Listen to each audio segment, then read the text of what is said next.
Welcome, everyone. I'm delighted that you could join us this morning or afternoon, depending on where you're coming from.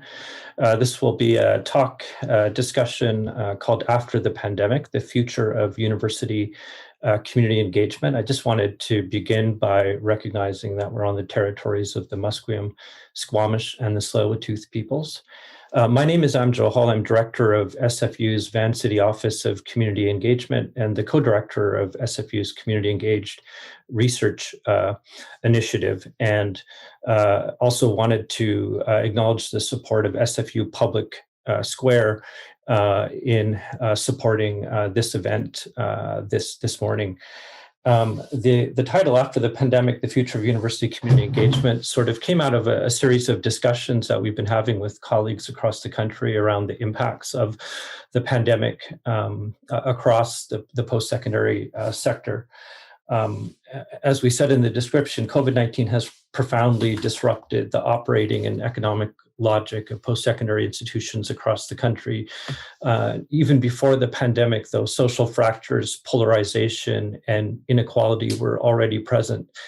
And how can a new role and mission for post-secondary institutions and community engagement be articulated in the present moment that speaks to these social tensions? If universities potentially have a new role in the present and the future, what might it be? If community engagement at universities is a method that enhances teaching, research, and scholarship, what else can universities tangibly provide in return to communities that is meaningful in this time? We're really excited to have a number of wonderful panelists with us today. Susan Mead-Kiss, the Senior Director of the Strategic Initiatives and Community Engagement at the University of Calgary. Namiko Kunimoto, she's the Director at the Center for Ethnic Studies at Ohio State University. Gael Mushi-Harami is a research assistant at the National Association of Friendship Centers, and Ginger Gosnell-Myers, who's an Indigenous Fellow, Decolonization and Urban Indigenous Planning with the SFU Morris J. Wask Center for Dialogue. And Magda Gomez, the Manager, Campus Community Engage Canada, is with us as well. Charmaine Len, unfortunately, isn't able to join us today, but we send her good healing vibes. Just before we get started as well, just wanted to remind you that we do have community guidelines that were posted. Ask that you respect those and do take the time to introduce yourself in the chat. We certainly have an audience from across the country and probably outside of Canada as well. So welcome to all of you. We also have closed captioning available if you look at the bottom of your screen, if you'd like to use that. This session is being recorded, and we'll be posting it within a week or so. I'm just going to begin now, and also use the Q&A function as well. When we get into the discussion, we'll be moving into the discussion. We'll be taking those questions as well. First, I'm going to invite Susan Mead-Kiss to join us from Calgary. Welcome, Susan. Thank you, Em. Good morning, everyone. It's wonderful to see you all, my fellow panelists, and I look forward to learning from all of you and engaging with the audience. My name is Susan Mead-Kiss. I am the Senior Director of Strategic Initiatives and Community Engagement at the University of Calgary.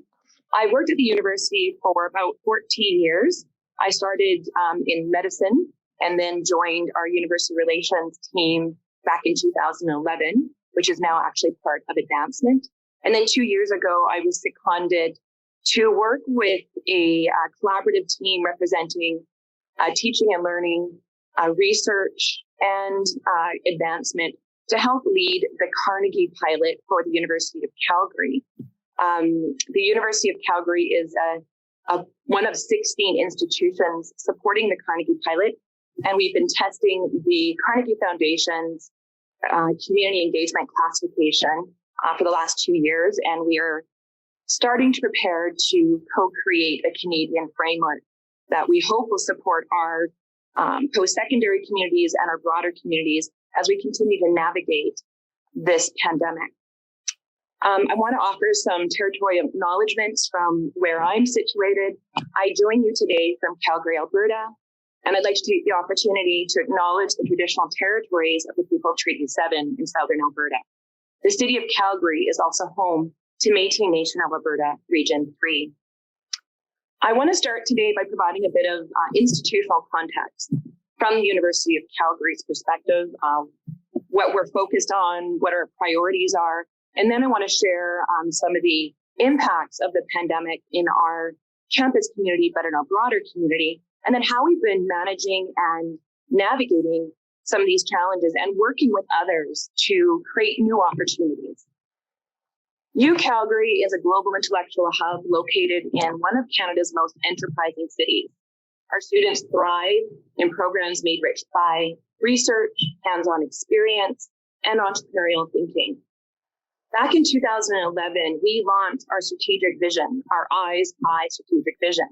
We refreshed that in 2017, and our goal is that by 2022, which is really just a year away, we'll be recognized as one of Canada's top 5 research universities, fully engaging the communities we both serve and lead. Our Eyes High strategic vision drives our institution at the highest level, and it's really inspired key foundational commitments and strategic priorities, including our Indigenous strategy to respond to Truth and Reconciliation Commission recommendations, our sustainability strategy, mental health strategy. We have plans that we've developed through consultation with our community that's helped us drive towards our goals. Throughout the pandemic, our UCalgary family has often turned to these anchors, the strategic vision and foundational commitment, and it's helped us navigate the pandemic. But I think it's really important to remember that this vision and these commitments were made before a global pandemic impacted us all. And so, like everybody else on this webinar today, like so many in our communities around us and in our global communities, we've had to manage these uncertainties, pivot, learn, and find new creative ways to work together. Back in 2019, early 2019, the University of Calgary had the opportunity to join the Canadian pilot cohort to test the Carnegie Foundation's classification for community engagement. This network formed together, like I said, early 2019. And one of our early goals was to form as a learning community. And we, first of all, learned about the Carnegie classification, but then we started to learn about each other. And from my own perspective, somebody who's worked in community engagement and with the University of Calgary and many partners over the years, it was the first time I had the opportunity to work with many institutions across Canada and to learn from them. And this has really had a tremendous impact on our learning and understanding throughout the pandemic. We've learned how diverse communities across Canada have been impacted. We've learned how other campuses have navigated the challenges. And I think we're stronger because we've learned together. We've collaborated throughout this pandemic, and I look forward to our continued dialogue and shared learning. I'm also a founding member of Community Campus Engage Canada. And this network formed also mid-2019, well before the pandemic hit us. And this network has allowed partner organizations, post-secondary institutions to explore how to enrich relationships with community organizations and our campus communities. And we too have taken time throughout the pandemic to pause, to continue with our work, but also to create an opportunity to learn from each other as we face the challenges that have been that we've been forced to navigate through this global crisis. We at the University of Calgary and so many other institutions across Canada saw how the pandemic impacted our student community. You know, mid-March, with 6 weeks remaining in our winter semester, the University of Calgary announced that all in-person classes would be temporarily suspended. Overnight, our lecture halls emptied, study spaces became strangely quiet, and our students, faculty, and staff were asked to stay home. Well, at the University of Calgary, like so many other institutions across the country, within a week, 6,000 classes transitioned to remote teaching, the single largest unplanned learning experience in the institution's history. Well, what happened in those 5 days? Faculty and staff pivoted, students adjusted, home offices were designed. We navigated how to take care of our young children, our teens, ourselves. Professors and instructors had to learn how to deliver remote teaching and learning opportunities for thousands of students that were impacted. We had students that couldn't get home, international students that were scared and away from their families. And so our university, like so many others across the country and throughout the world, had to dig deep and learn how we could respond in a meaningful, compassionate, and impactful way. So we've offered online teaching tools. We've offered the online teaching courses. We've helped support our faculty who are learning a new way of delivering teaching and learning. We provided resources to our students. We launched a funding campaign to support our students and our community. We partnered with other community institutions like United Way, who launched a COVID-19 response fund. We raised millions and millions of dollars to support both our campus community, our students that were in need, but so many community partners and members who were also so gravely impacted by this pandemic. And throughout this time, new opportunities did emerge. Funding for new innovations in online learning. We've been working with the Flanagan Foundation through the Taylor Institute for Teaching and Learning at the University of Calgary. And through their funding, we were able to meet immediate challenges of pivoting to online learning, but also to catalyze innovation that will transform online and blended teaching and learning, even when the pandemic is over. We've seen the impact on educational delivery in higher education as, a massive uncontrolled experiment. But we have seen new innovations in teaching and learning. We've also launched at the University of Calgary our experiential learning plan early in 2020. So we've continued to move forward with that plan. An Office of Experiential Learning has developed in recent months, and they're moving forward with their commitment to graduate and undergraduate students. We also secured $9 million in funding through the Student Work Placement Program, like many other institutions across Canada. And this is helping support our UCalgary students and students throughout the country in paid work placements. These opportunities were challenged by the pandemic, but with funding and through collaboration and support, we're able to find a way to provide student co-op positions in a time when both students and employers are managing these challenging economic conditions. Because of our work with the Carnegie Pilot and our development of a cross-campus advisory group, which includes representatives from every faculty, vice president, vice provost portfolio, student leaders, as well as 8 community partners joined our advisory group for the Carnegie Pilot. We were able to pause some of our work in the spring and summer. It wasn't the time to move forward with key milestones. We wanted to listen and learn to our campus community. We wanted to find ways to help our community manage these uncertain times. We did create some opportunity for dialogue and conversation. And because we had this great learning community, both locally and nationally, and even internationally, we learned from our partners and we learned from our campus community to understand how the pandemic had impacted their students, their partners, their clients, their networks. We learned from our public health experts. We learned how when diversity hasn't been represented historically, decision makers often end up scratching their heads. We didn't necessarily know how low-income families, especially from newer communities, often live in the multi-generational homes throughout Calgary and Canada, and how this would impact the spread of COVID. It's common sense, but perhaps we hadn't thought deeply about that prior to the pandemic. We learned how Indigenous communities were navigating this pandemic, how vulnerable they were, whether it be their medical factors or their environmental factors. And we've seen how Indigenous communities have supported their own communities and families during this pandemic. we have to think about what is our role as institutions, as universities, as post-secondary institutions, as we navigate this continued pandemic and hopefully prepare for a time of recovery.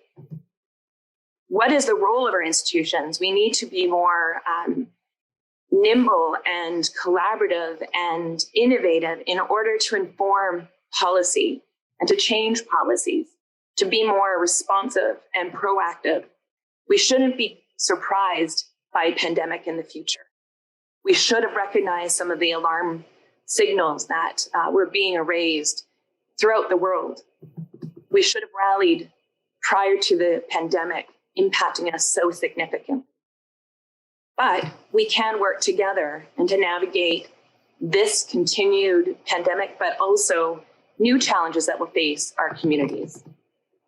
We need to work in a more responsive way with our partners.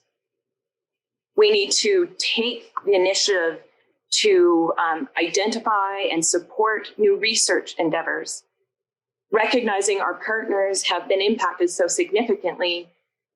What is the role of university resources or college resources as we partner with community organizations to approach and to investigate new approaches in healthcare, how to support our communities? I've seen how the pandemic has almost forced creative ways to working together. It served as a catalyst to transform ways of working with our partners and our communities. They're under-resourced, they're stressed, they're challenged, they're closing their doors.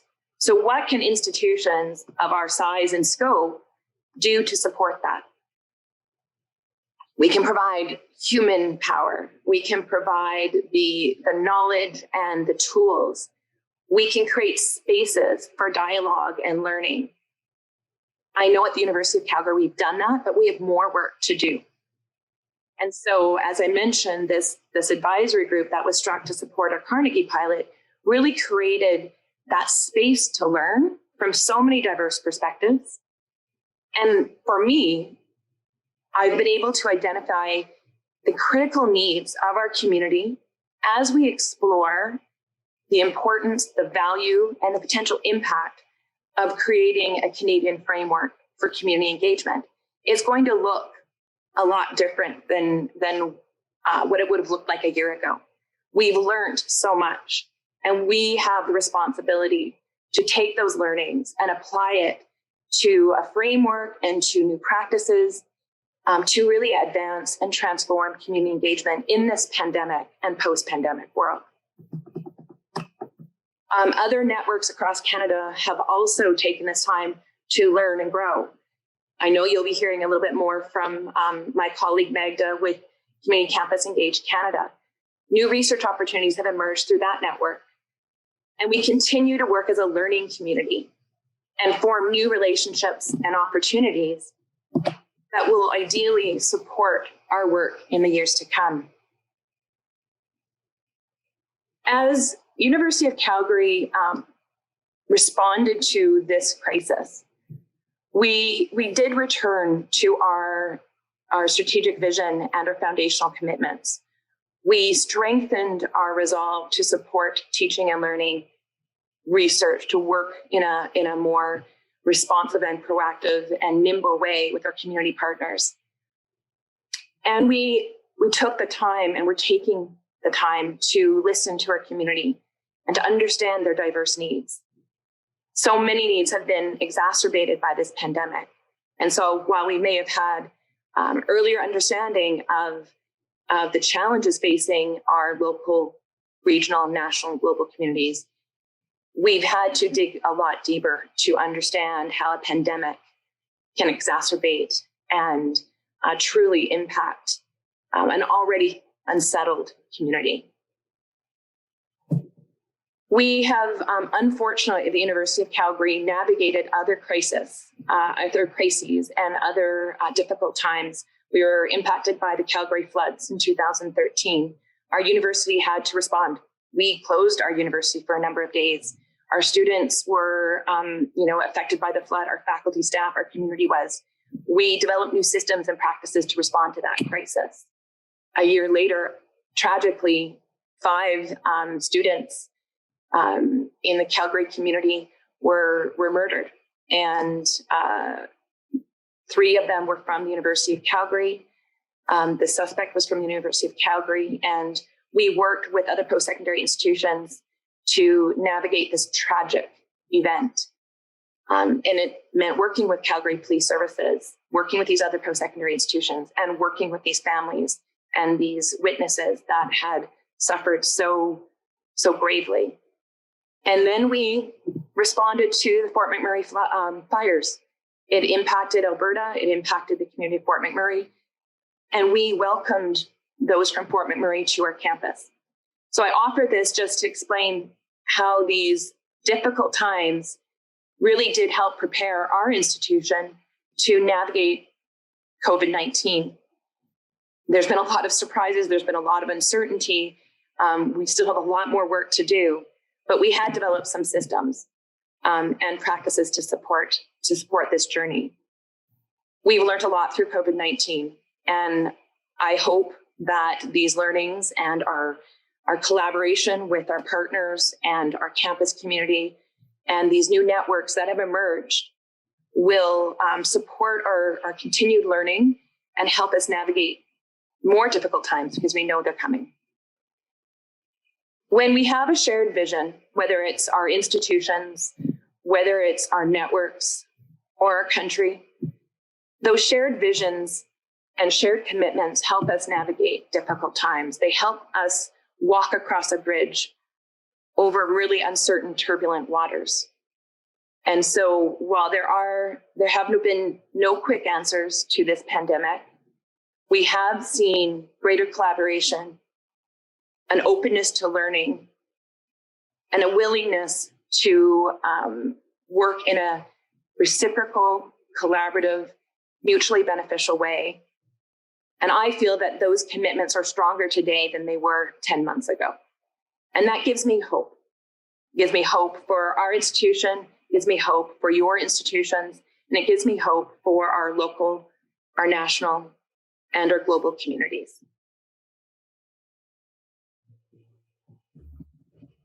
Thanks so much, Susan, for kicking things off here. We're going to go over to Ginger Gosnell-Myers from the Center for Dialogue, but she wears dozens of other hats. So welcome, Ginger. Thank you, Am. Thank you, Susan. It was really informative to hear the work that the University of Calgary is doing. I am a Niska and Kwakwaka'wakw woman from the west coast of BC.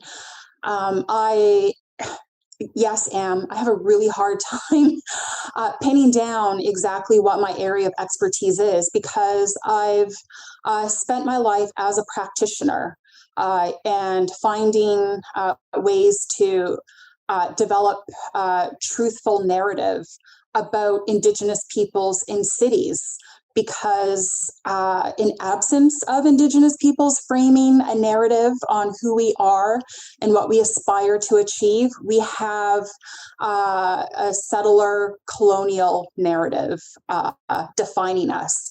And it's been incredibly limiting for Indigenous communities, because these external narratives keep us grounded in a place of hurt or needs or problems, without considering, the values that we have, the experiences of strong communities and aspirations. So I've conducted a lot of research.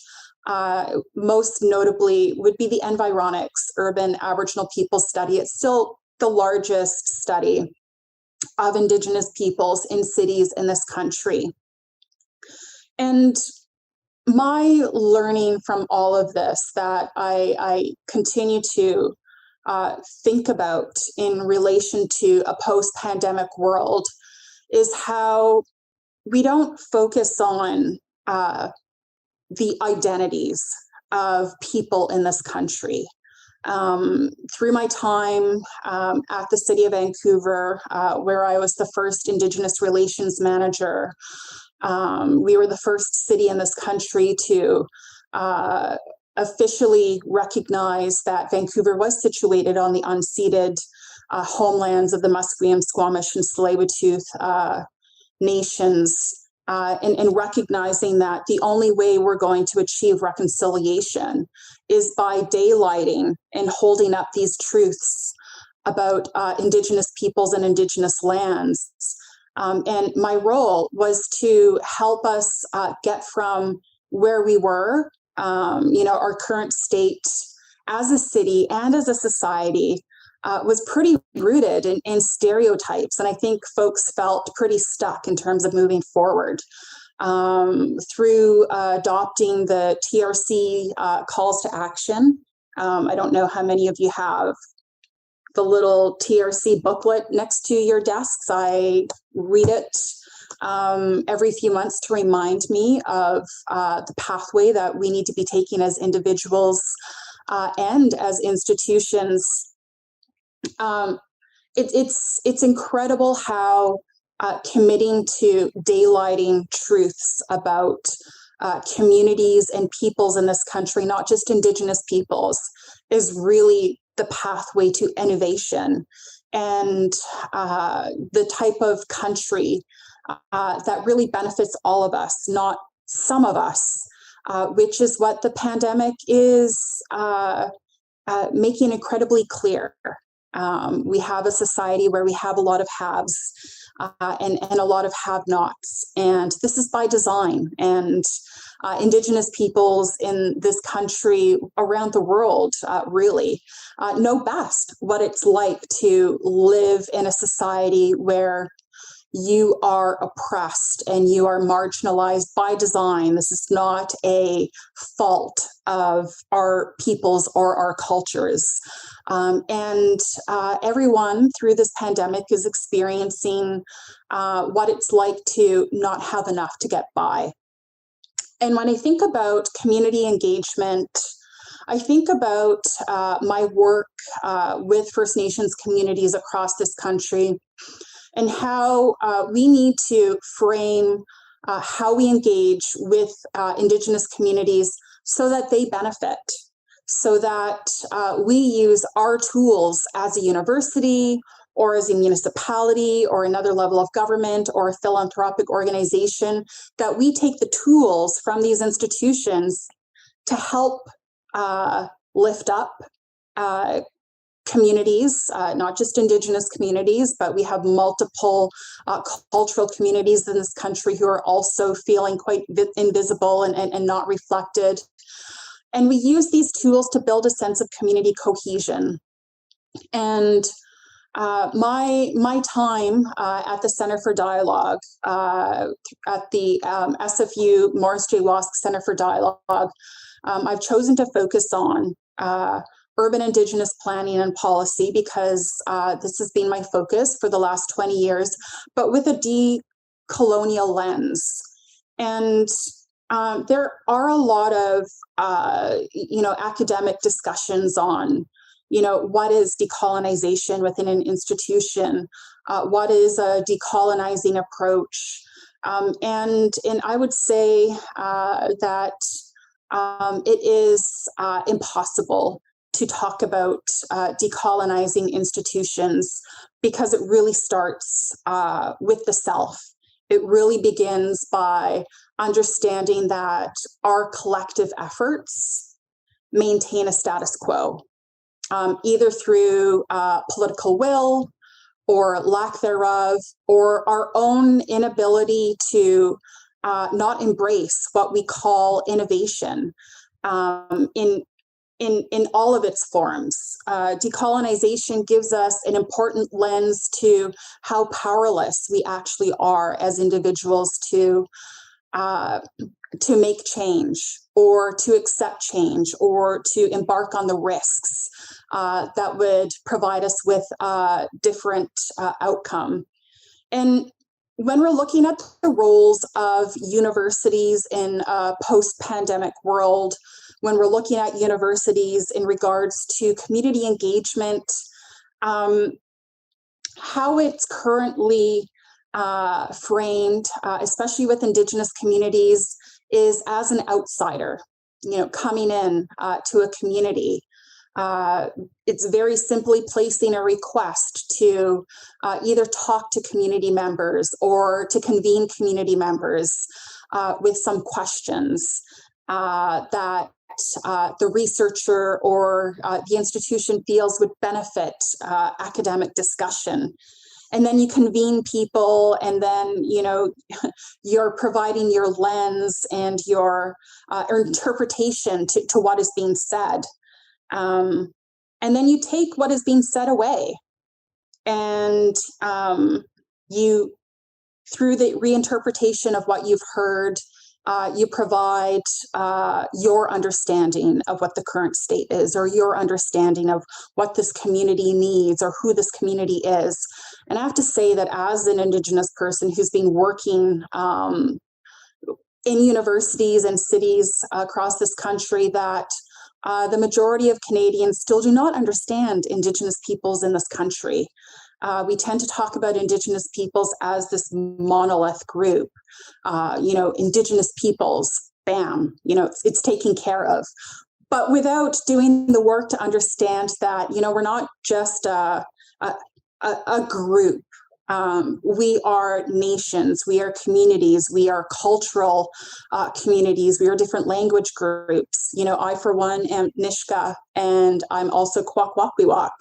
And these are just two Indigenous nations in BC. We have over 633 First Nations communities, and in BC we have 230 First Nations communities. And when you put when you put an identifier like Indigenous on top of all of these unique and diverse communities, you conveniently erase them. And so the role of a university in community engagement is to actually dig deeper and to understand who Indigenous peoples are, what we value, what we experience, and to help us focus on what our aspirations should be. I feel like Indigenous ways of knowing are still incredibly unknown. And in all the attempts to compartmentalize and contextualize Indigenous knowledge and worldviews are still mainly framed with this colonial lens. The explanations that we have on our communities capture some of us, but it's rarely a satisfying or reflective narrative. And this dominance over our narrative still ends up with us being not reflected and still in an oppressed state. So Indigenous peoples really do see community engagement as a tool for self-determination. And I think that universities have a role in facilitating community engagement for a tool of self-determination by creating space to understand decolonizing approaches that work for all of us. And this means that the approaches that you undertake are not going to be clear. They're not going to be simple. They are going to be complex. It's going to be involved a time frame and a process that is not currently in existence. It might reflect a hybrid of multiple methods that may have worked here or there, but it hasn't worked where you are now. And that's the important work of community engagement, is to reflect who you are and where you are now, not about recreating something that happened somewhere else, because that does little to inform what will work for where you are now. Our differences are vast, and we need to celebrate that and acknowledge that, not conveniently, erase all of our identities, because it just makes things that much more simpler. And I think that's why decolonization is still preferred as, like a romanticized word these days. Like, we are going to decolonize, our, institution. We're going to decolonize, this, that, or the other thing, without doing the work to understand the people and the current state and who you are as an individual, and understanding your biases towards making everything culturally neutral at the expense of cultural richness. what we need is to get better at making things up as we go along, reinforcing in ourselves that we actually do know a lot about getting things done. We just need to get better at practicing our skills with the people around us in ways that perhaps are unknown, that element of taking a risk. And the ideas and practices that come from these dialogues, the acts of strengthening relationships that lead to co-creation are going to get us the innovative outcomes that we're looking for, rather than the current pursuit of a more individualistic pursuit. I've every once in a while I bust out Linda Tuahi Smith's Decolonizing Methodologies, and last night I found a talk that she gave almost a year ago where she provided an update, decolonizing methodologies 20 years later, and I'll share the link in the chat. And it was really eye-opening how difficult it is to make change within an institution using a decolonizing lens.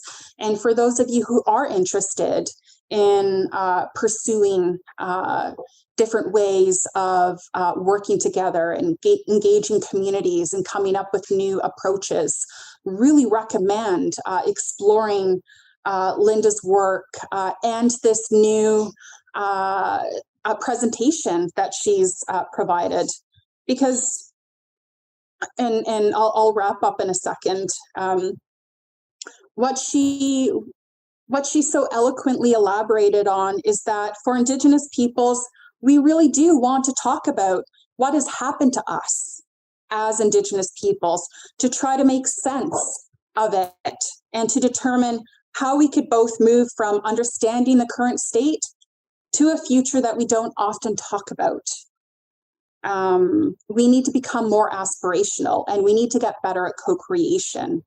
And, the impact of colonization is that a lot of us are probably not as celebratory of ourselves as we want. And I see a question here on Elaine, who's focusing on poverty discrimination and the reluctance of folks to focus on social class, and why those who have seats at the table, who never have to worry about social class and inequality, are reluctant to put that front and center.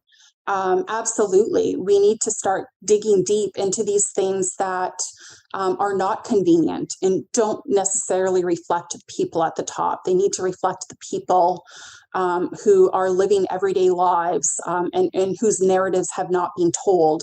The role of community engagement is to absolutely highlight those untold narratives, and we need to get better at that. We need to get less comfortable reinforcing the things that we're already good at. I think that it would be a real shame if we continued as institutions, as academic institutions in this country, just regurgitating the things that already worked. We need to get better at doing things that don't make sense, and it's our role to make sense of them. And this is just a tip of the iceberg of a decolonial approach that I bring into the work that I do. And I look forward to seeing the outcomes in the generations ahead.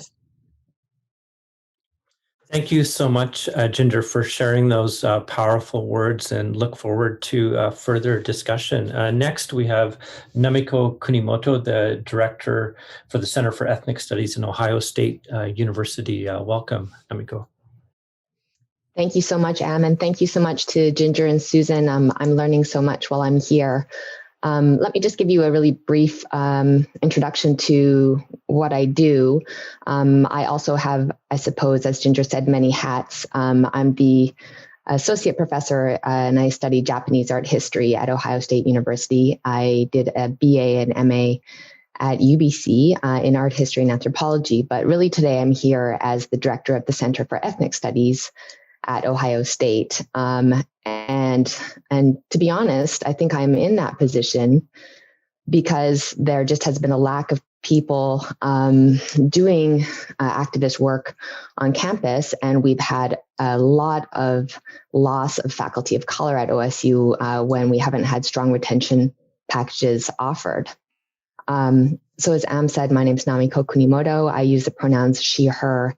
And as I begin my talk, I just wanted to say that as I'm affiliated with Ohio State is on the traditional homeland of the Shawnee Nation, the Mami and Wyandot Indigenous nations.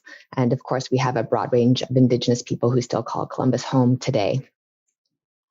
So Ohio State is a very big university. We have about 60,000 students, and that doesn't even bring in the numerous faculty and the numerous staff and other people who are involved there. So it's the second biggest campus in the US and has a lot of issues that need work. So unlike some of the other panelists who are at universities that already have centers for community engaged research, we don't have such a thing at Ohio State. And the Center for Ethnic Studies is only 2 years old. So in the past, we were under a broad group called DISCO, which was Disability, Sexuality Studies, as well as Asian American Studies, American Indian Studies, and Latina Studies.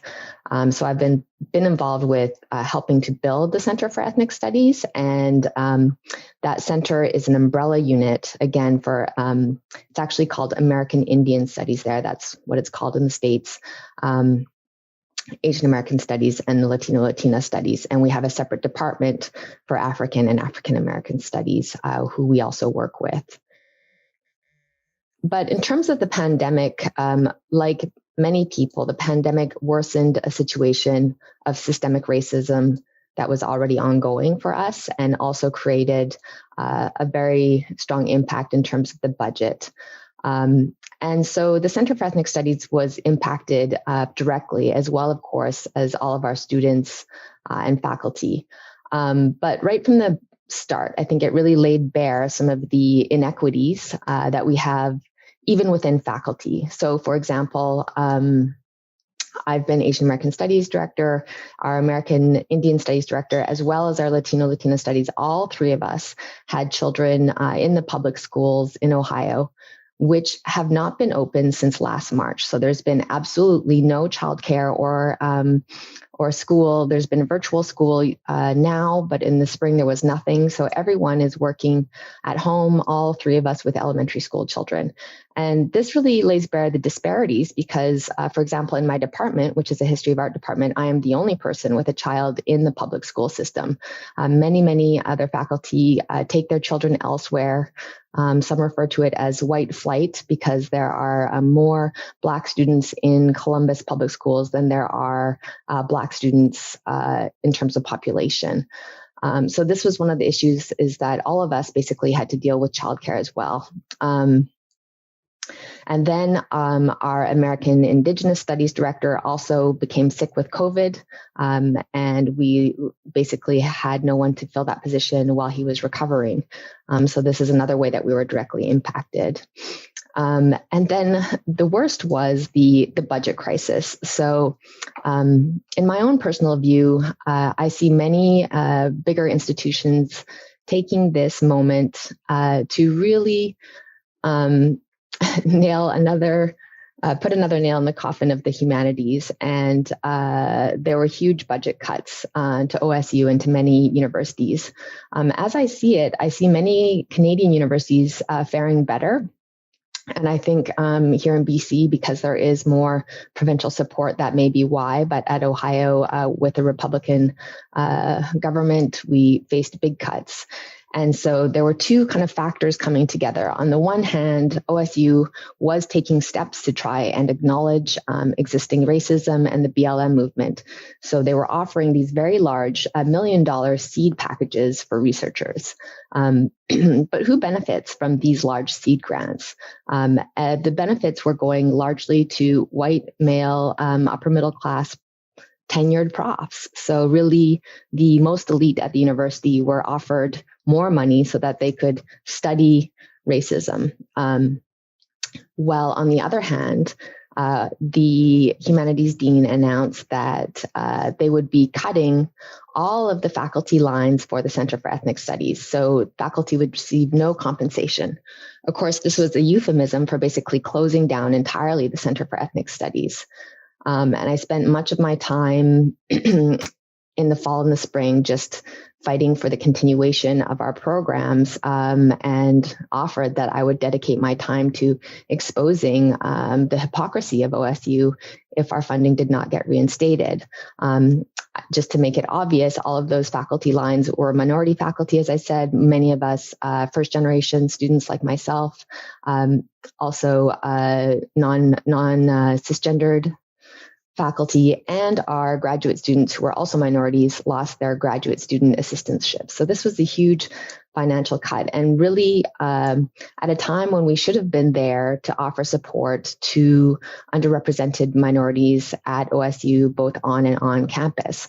So we were literally cut down at a time when our students and our other minority faculty were really, really needing us the most.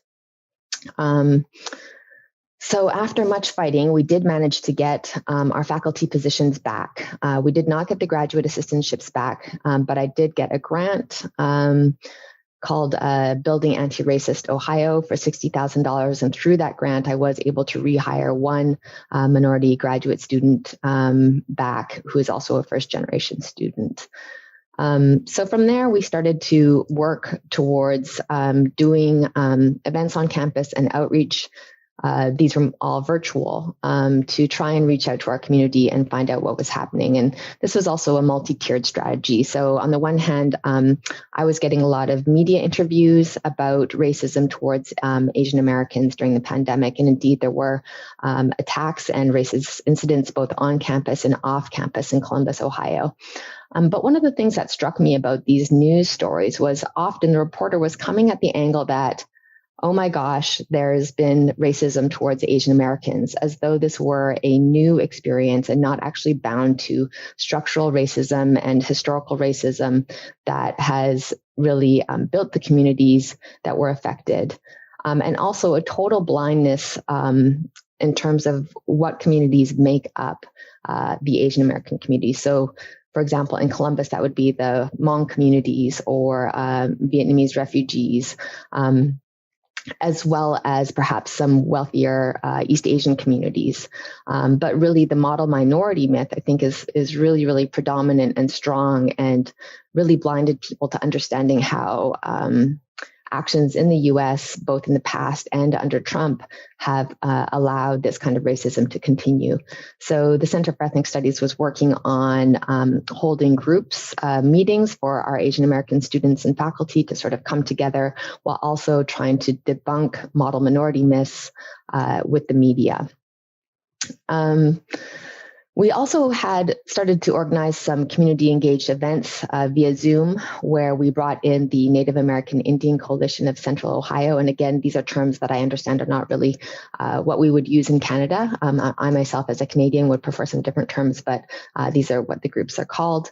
And in that case, NACO, or the Native American Indian Coalition of Central Ohio, the speaker there had very recently lost her father to COVID. So we could directly see these horrible impacts and these disproportionate impacts of COVID on underrepresented communities. We brought in the Asian American Community Center, who also described numerous attacks that had taken place within that community. And we also brought in the Alliance for Fair Food, or the Coalition of Immokalee Workers, who discussed the working conditions that they had faced during their increased deportations under Trump, as well as trying to fight a Wendy's boycott. So in my capacity with this work with community engagement, I also see that there's a lot of work to be done in terms of teaching the university and the upper levels about how we need to do community engagement. I think that OSU is in a place where we even need to explain what community engaged research is.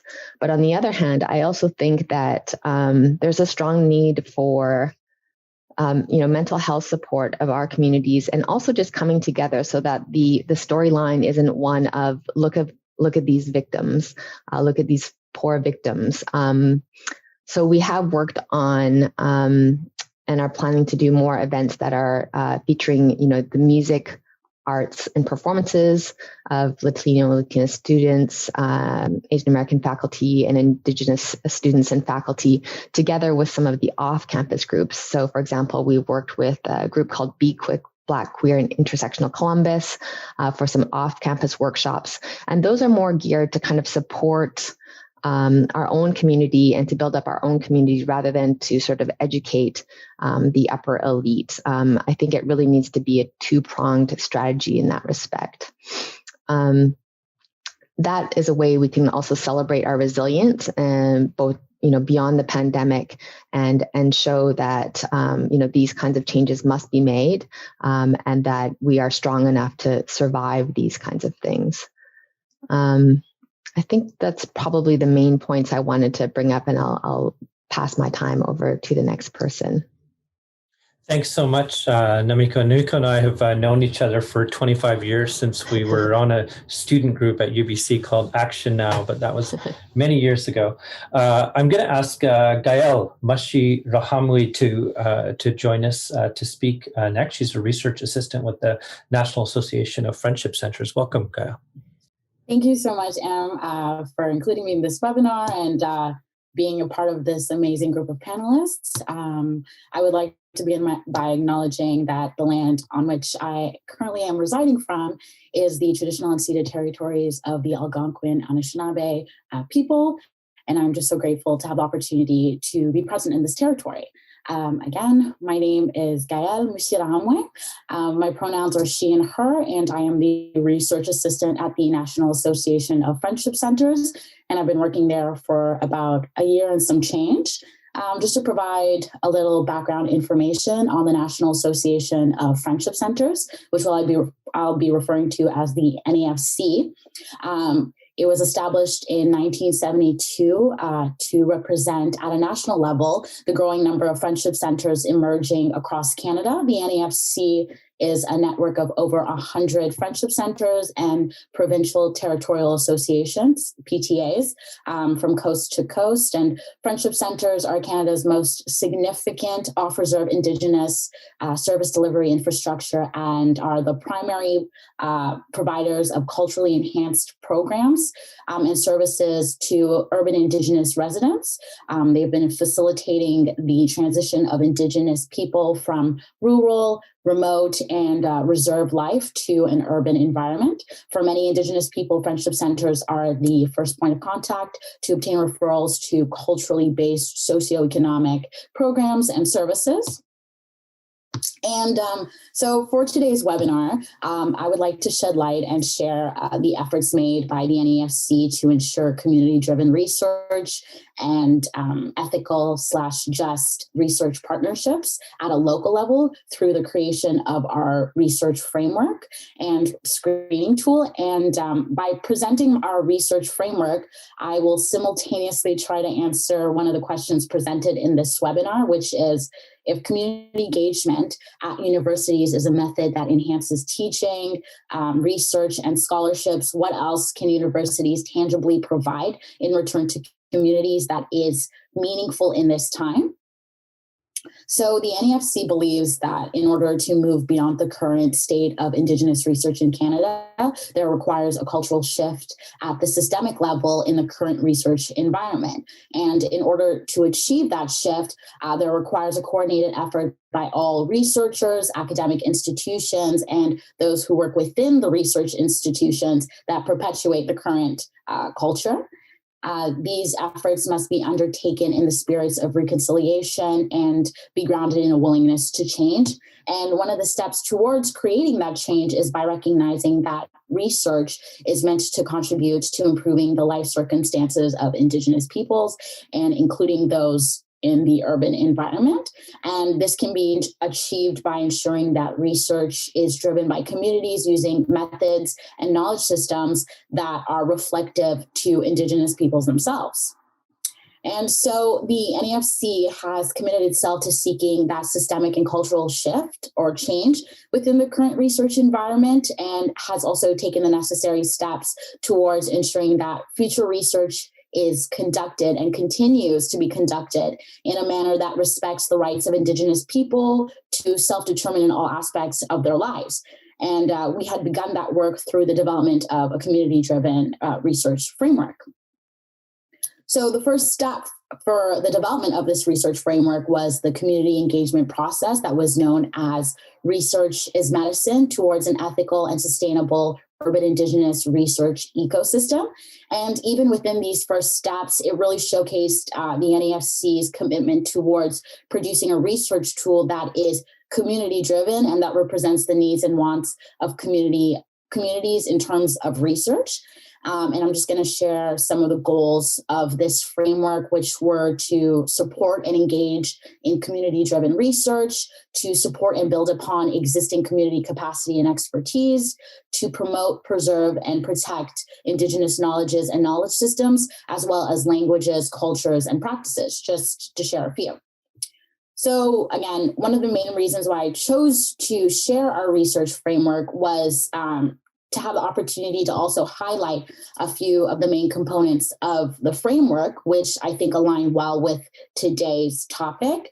These components being, number one, that the development of this internal research policy is aimed at ensuring that the NAFC conducts and engages in research in a manner that is ethical, consistent, and respectful of the autonomy of the PTAs, non-aligned friendship centers, and friendship centers.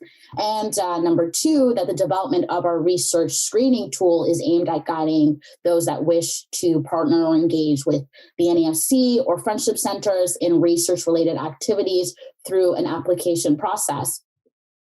And as the NAFC and friendship centers receive multiple requests for participation in research activities and projects across multiple jurisdictions, this screening process will ensure that it can prioritize its involvement in research projects that are directly related to the goals of the organization, and that will directly benefit those that are using friendship center programs and services.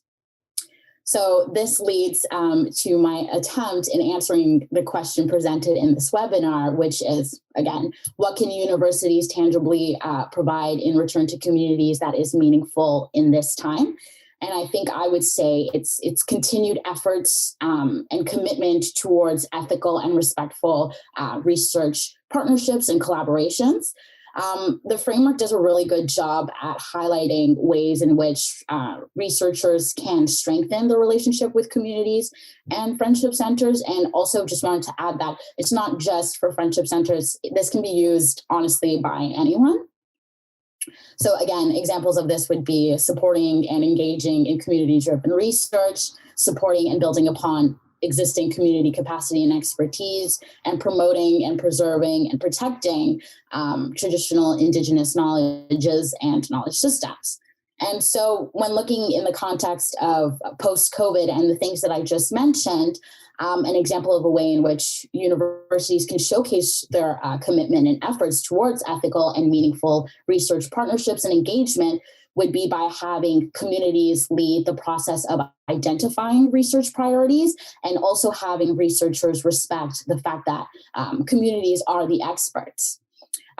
During the time of COVID and this whole entire pandemic, the NAFC and friendship centers have been working tirelessly and endlessly towards securing funding and distributing that funding to friendship centers, distributing protective personal gear, PPE, securing funding for tutors and laptops for remote learning, and also providing that continuous support to their community members during these unprecedented times.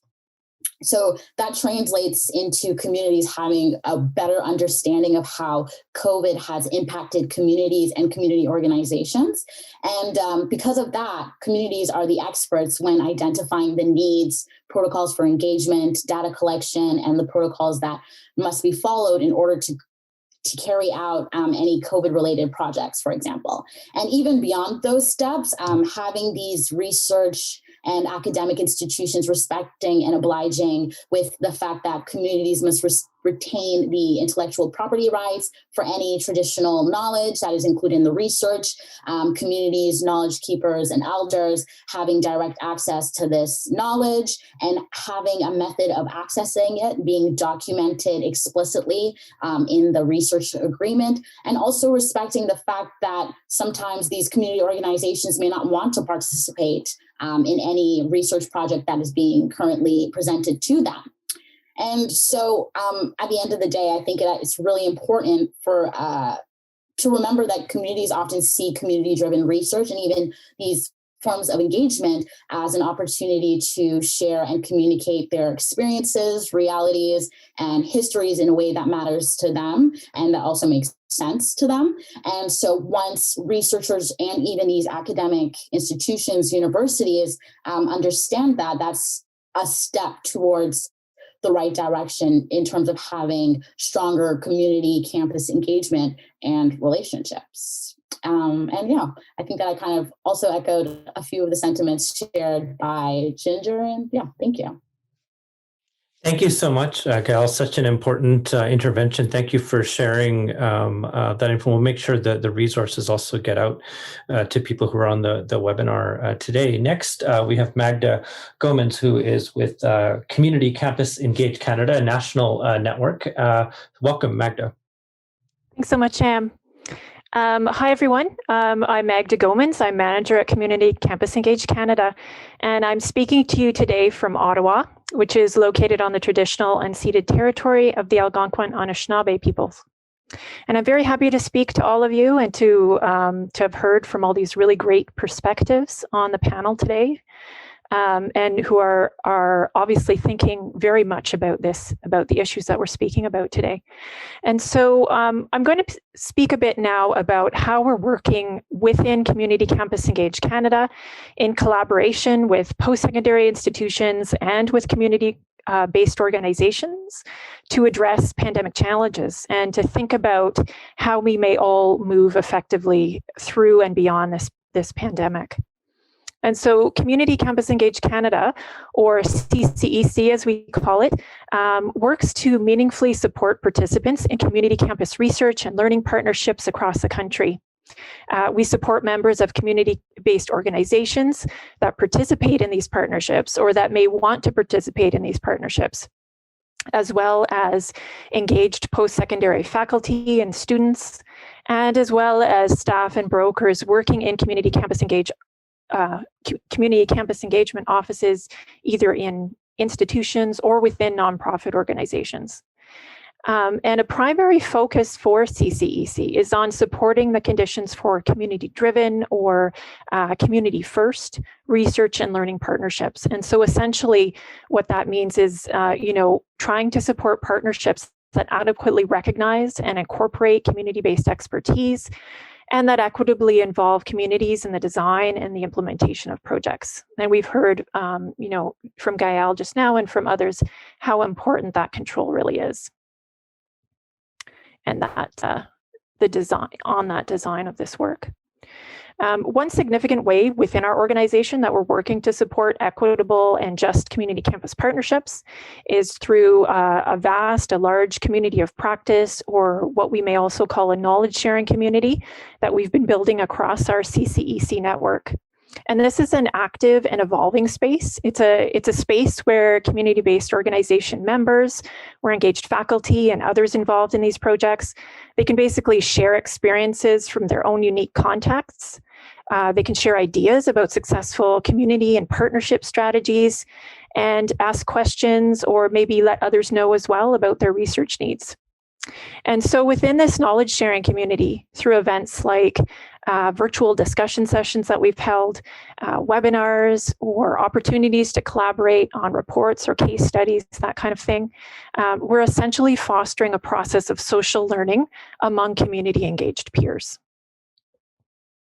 And so, as we've already heard several of the panelists speak about today, for many communities and community-based organizations, the pandemic has exposed long-standing vulnerabilities across varied social sectors.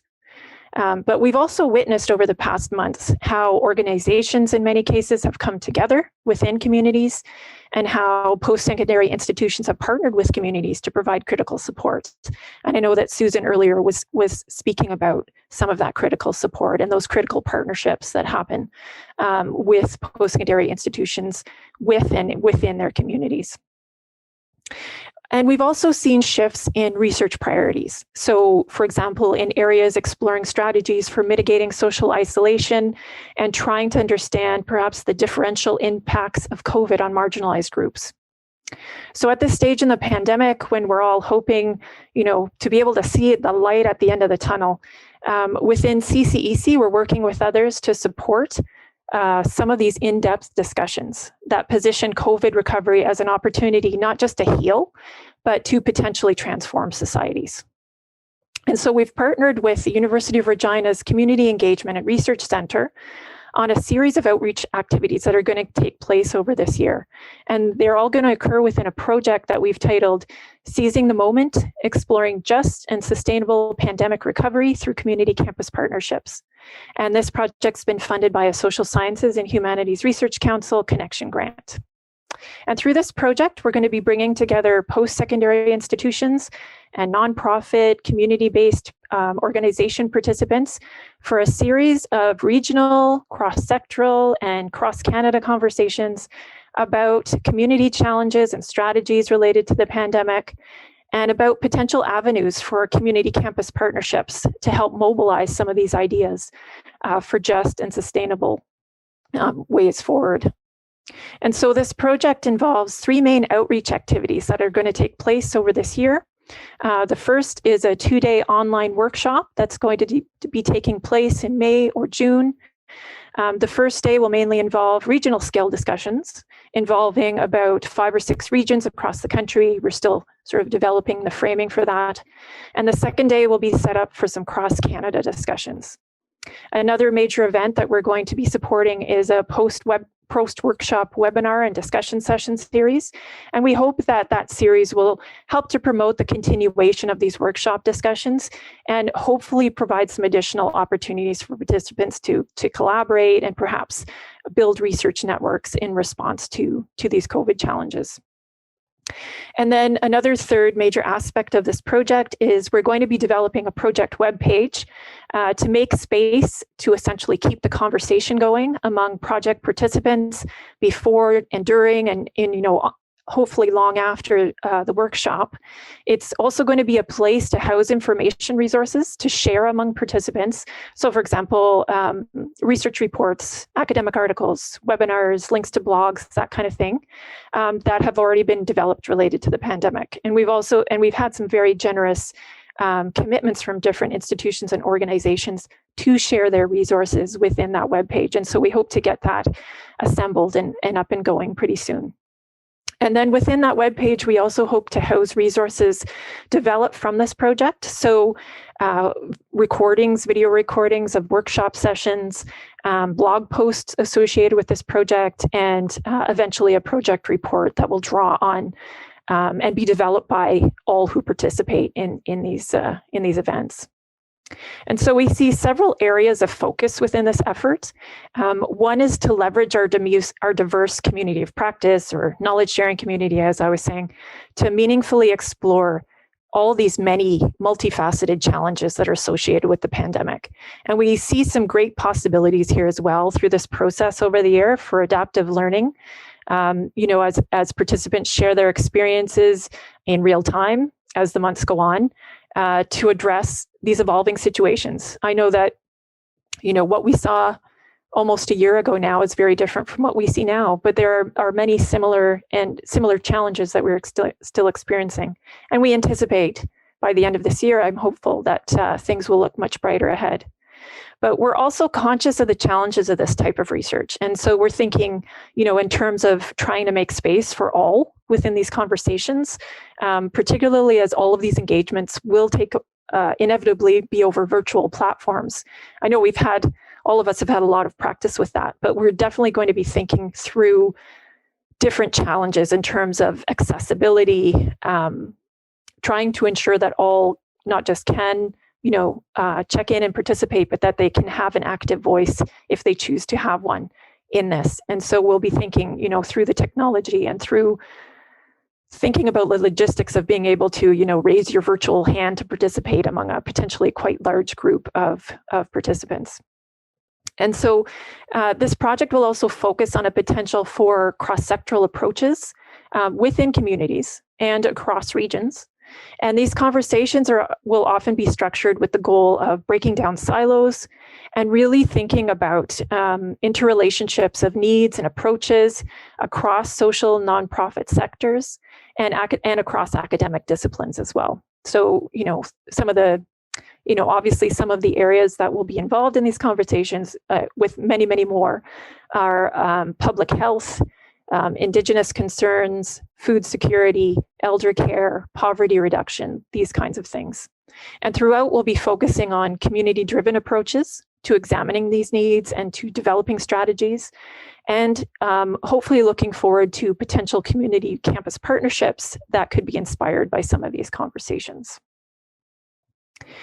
And so some of the seeds for this project were generated back in the early months of the pandemic with a series of virtual discussion sessions that we called COVID coffee sessions, and that CCEC held for our network last April. And I think there's a link, there's a link in the chat to a summary of these discussion sessions. And they were developed as a free space for discussion, basically, about COVID-related concerns and needs and strategies.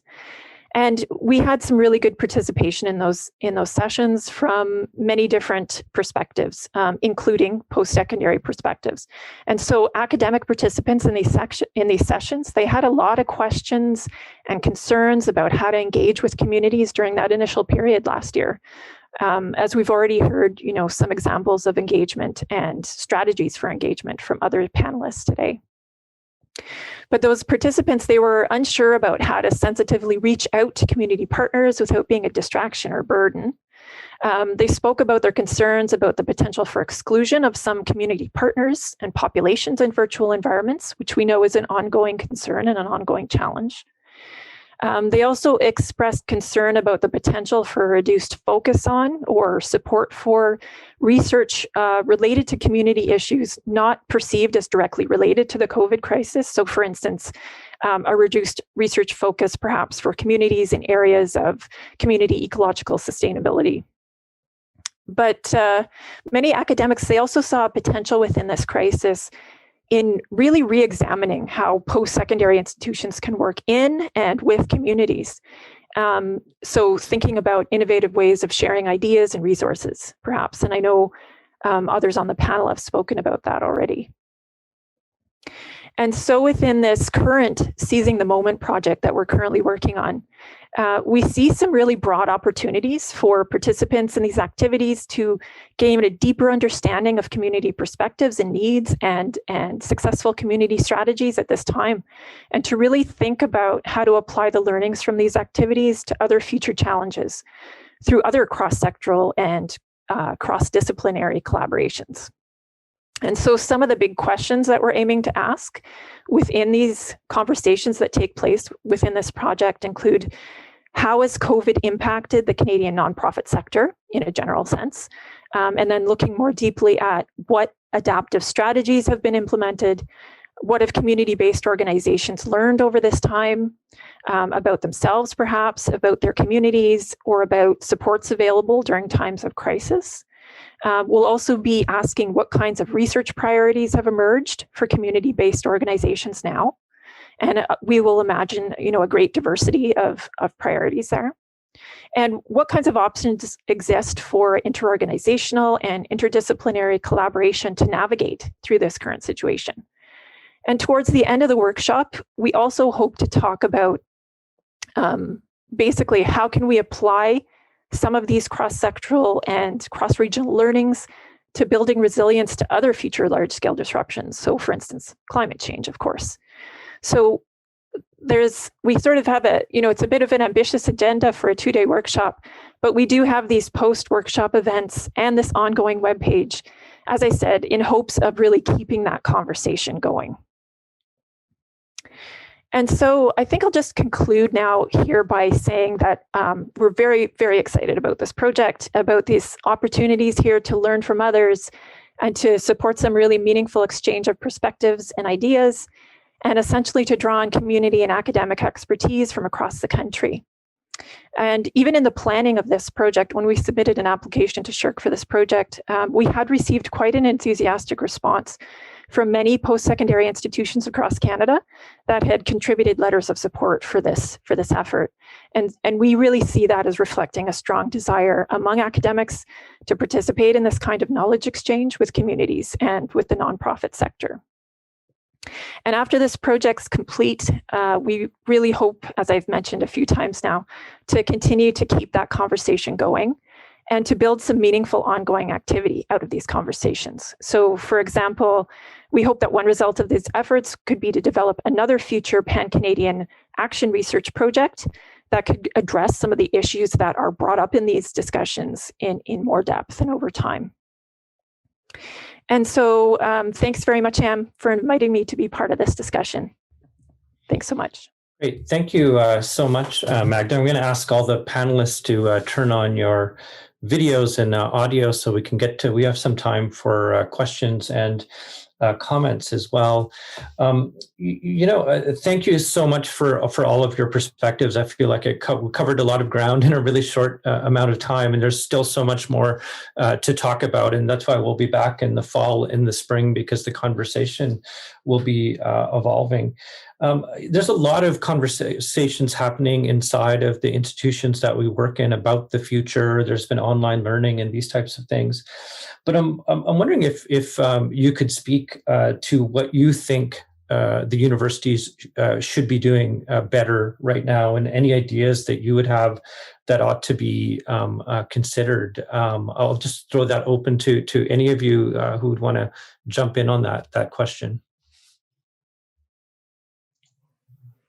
I guess I'll just throw out there something that I said in my presentation, is that I do see universities offering these large research grants, but they tend to be going to people who are already in the elite of the elite at the university. So to full professors who are statistically most often male and white, and come from wealthy backgrounds, so privileged in every way. Whereas, at least in the case of OSU, and I know in other cases at the same time, community organizations are being cut, services that protect students and especially minorities are being cut. And, this is a kind of blatant hypocrisy that sometimes the ivory tower actually is completely blind to the fact that they're doing that. They see themselves as, no, we are offering these huge $1 million grants. And, where is that grant money coming from is another kind of moral question as well. So I would like to see the universities putting more support. And I do think that OSU has started to, show more support for the Center for Ethnic Studies and understand that at least within that community, we need to build up faculty representation of color, students of color, and have those support services there immediately. And we, in turn, at CES, are using our funds to hold fundraisers for NACO, for other community organizations, and learn from them what their needs are and how we can help each other through. Anyone else want to jump in on that one? Go ahead. I'll get Ginger and then Susan. Go ahead. One of the concepts that we're discussing that got me really excited was thinking about what an Indigenous Center for Dialogue would look like. And what really excited me about that is that we actually don't have space in this country to bring Indigenous peoples together, to talk about Indigenous things. We normally frame research or issues or policies from Euro or white dominant narrative. And so Indigenous peoples and voices are trying to fit into somebody else's definition. And for those of us, myself included, who work hard to convene Indigenous voices and to not focus on an elite class of Indigenous leaders, to really gather grassroots people to explore the impacts of residential schools, for instance, or the voices of young people in community building. These spaces are not well supported. And so if we're looking at what could offer the greatest benefit, it's providing that space for folks who, as Namiko just said, perhaps don't have titles or don't have those university degrees, because Indigenous voices are an unlocked wealth of knowledge. And so we need to go to the community rather than having the community to come to us. And so I'd like to see universities explore how to unlock grassroots potential and to eliminate those titles that I think everyone else is focused in. And if you want to think about an example in existence today, I look at the Assembly of First Nations, which is a national body that convenes chiefs. And it welcomes in other organizations to listen in on what chiefs have to say. And they talk about on reserve First Nations issues. But that is not the only opportunity to convene Indigenous voices. It is just one segment of an Indigenous population. We need to open up space for much, much more.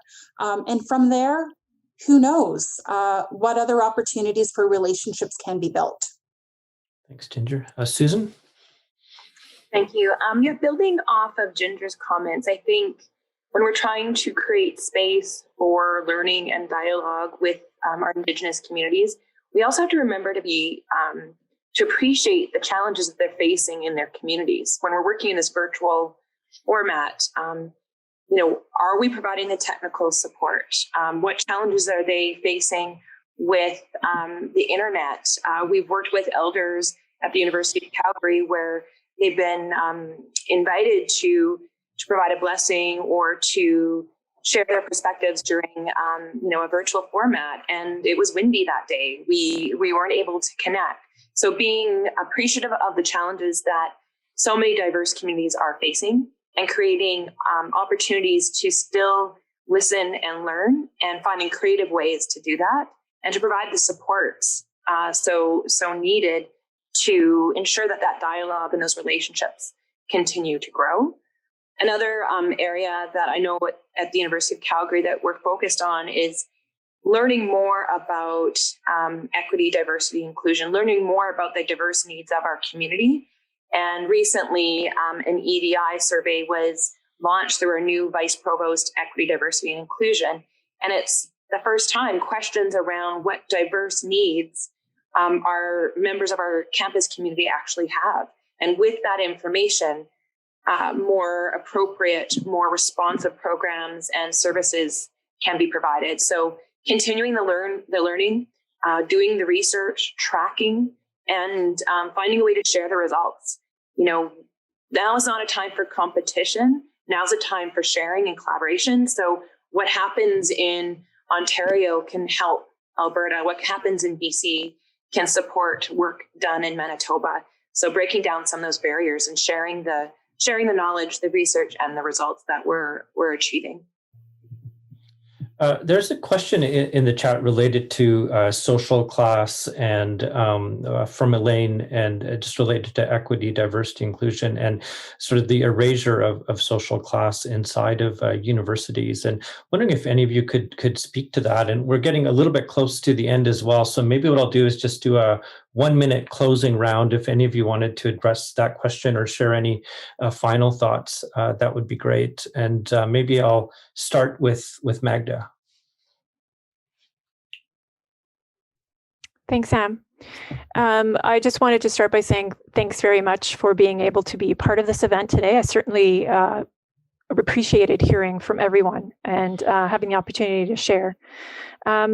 I'll just take a moment to respond to that previous question as well about what universities should be doing.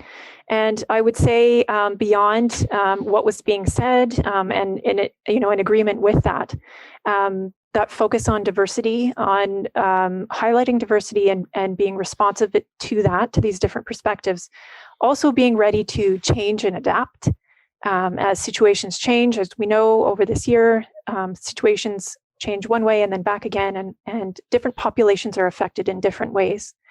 And at a basic level, I think universities really need to be supporting their community engagement offices. I know in the current economic climate, there can be several offices at risk. And I know of one that has been closed over this past year.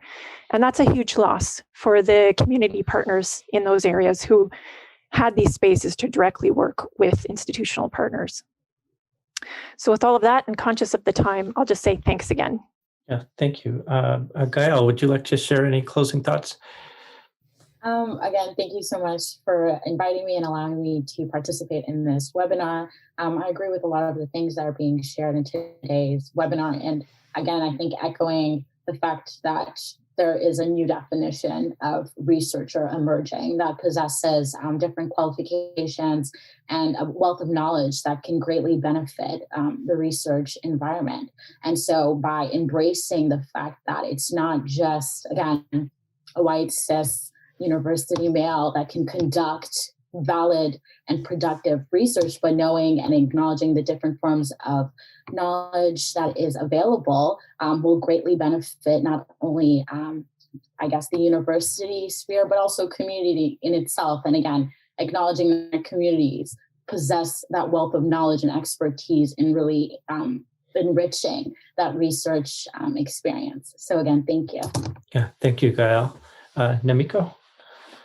Well, I'll just say something a little controversial just to be on the fun side, but I think in addition to some of the very strategic measures that all of us have talked to about is the really pervasive whiteness and white silencing that occurs at academic institutions. And to address this question of social inequity, the answer is to change who owns the means of production.